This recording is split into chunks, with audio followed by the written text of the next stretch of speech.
Pasca diterjang bencana banjir bandang dan longsor, kini uji coba pengaliran air daerah irigasi Jambu Aye di Kabupaten Aceh Utara dilakukan untuk mengembalikan layanan irigasi bagi ribuan hektar lahan pertanian masyarakat.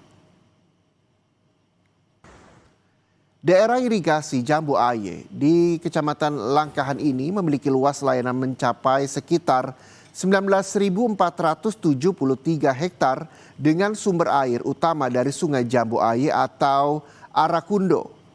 Sistem irigasi ini sempat terhenti akibat kerusakan pada bangunan bendung, jaringan irigasi, serta sarana pendukung lainnya. Untuk memulihkan kondisi ini, Kementerian Pekerjaan Umum melalui Balai Wilayah Sungai Sumatera I Aceh melakukan penanganan darurat, mulai dari pembersihan sedimen hingga perbaikan saluran irigasi. Dalam uji coba ini, air dialirkan melalui saluran primer sepanjang kurang lebih 15 km.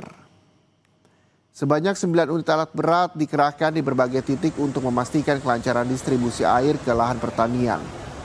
Total, luas areal irigasi yang diperkirakan dapat kembali beroperasi hingga akhir Maret mencapai sekitar 7.046 hektar.